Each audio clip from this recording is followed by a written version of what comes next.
Terence Romeo lalaro na nga ba sa koponan ng Barangay Ginebra? At Isaac Go binigyan nga ng chance dito sa Barangay Ginebra. At Greg Slaughter magbabalik din ba sa koponan ng Barangay Ginebra? So pag-uusapan nga natin yan So ngayong October ay magsisimula na nga itong laro ng PBA. So parang nasa October 5 nga yata yung paninimula ng laro dito sa PBA. At malapit na nga rin ang PBA draft at gaganapin nga ito ng September 7. So nandito nga yung mga kilalang pangalan na sure na magpapadraft dito nga sa PBA. Una na nga rito si Juan Gomez de Liano. So parang terra firma yung makakapick sa kanya kasi para magiging first pick nga siya rito sa PBA draft. At ang sumunod naman itong si Jason Brickman. Siya ay 33 years old point guard. So marami na nga rin naging playing experience nito ni Jason Brickman. Nakapaglaro na nga ito sa Russia, Germany, Malaysia, and Taiwan at Thailand. Siyempre dito sa koponan ng SGA naglaro na nga rin ito.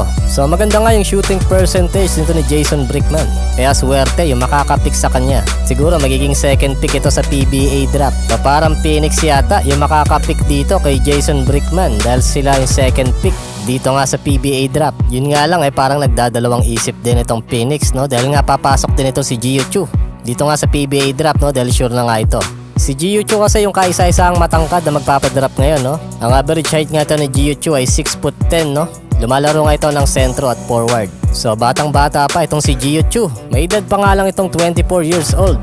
Yung kanya nga nilaruan dito nga sa UAAP sa koponan ng Ateneo Blue Eagles. At nakapaglaro na nga rin siya sa Japan B-League sa Division 2. At syempre naging parte nga rin siya ng Gilas sa pamumuno ni Coach Tab Baldwin. So makakabanggaan nga niya rito sa ilalim itong sila Junmar Fajardo, Japet Aguilar at BGR. At ang sumunod naman itong si Dal Panopio. May taas nga itong 6'1" at shooting guard at point guard nga nilalaro nito. So lumaro na nga ito sa FIBA U18 at FIBA U19. Nakapaglaro na nga rin ito sa Cal State, Bakersfield at sa NCAA. Saka naglaro na rin ito sa South Korea dito sa koponan ng Sonic Boom. Nag-average nga siya ng 8.1 per game, 2.8 rebound, 2.1 assist, 0.9 steal, and 0.1 block. Meron nga siyang 43.3% sa shooting percentage. Diyan nga sa 3-point area. So parang gusto nga siyang iselect nitong NLEX Road Warrior. So yan nga yung mga kilalang pangalan na sure na nagpa-drop dito nga sa PBA 2025 Season 50. At tungkol naman kay Terence Romeo, so kasalukuyan nga siyang free agent ngayon matapos yung hindi pa pirmahin sa kontrata nitong Terra Firma Jeep. So may mga spekulasyon nga na sa Barangay Ginebra maglalaro itong si Terence Romeo. Ngunit wala pang ang opisyal na anunsyo tungkol dito.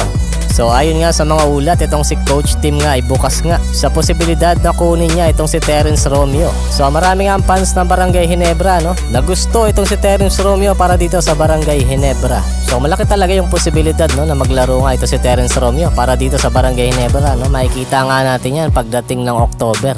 So si Greg Slaughter nga ay nakitang kasama itong si Coach Tim sa San Miguel Corporation Team sa Pasig City. So yun nga, sinabi nga ni Coach Tim na masayang araw siya sa pagbisita ni Greg Slaughter.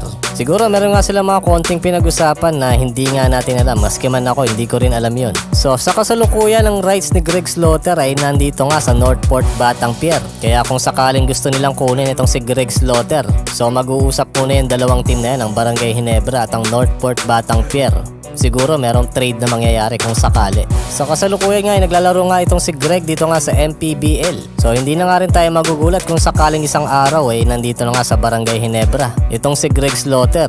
So nagkukulang din kasi sila sa big man. So speaking of big man magbabalik na nga uli itong si Isaac Go dito sa Barangay Ginebra matapos nga magpagaling sa kanyang ACL injury. So ang tagal din nga niyang hindi nakapaglaro dito sa Ginebra. So binigyan nga uli siya ng Barangay Ginebra ng 1-year contract extension. So pagkakataon niya na nga ito para makapagpakitang gilas dito sa Barangay Ginebra. Lalo pa nga't nagkukulang nga sila sa big man dahil nga syempre dating karelyebo nito ni Japet Aguilar itong si Sistan na na-trade nga papuntang Terra Firma. Tapos na-injure nga itong si Isaac Go. So matagal-tagal din yung kanyang pagpapagaling sa natamo nga niyang injury. So ngayon ay hanggang dito na nga lang muna. So mag-comment lang ng inyong opinion at pag-uusapan natin yan. So meron tayong mga ilang paninda rito Baka matripan nyo lang bumili Pumili lang po kayo dyan sa link at dediretso po kayo dyan patungong Shopee. So ayun yung pagbili malaking bagay din yan sa mga katulad naming vlogger. Maraming salamat po.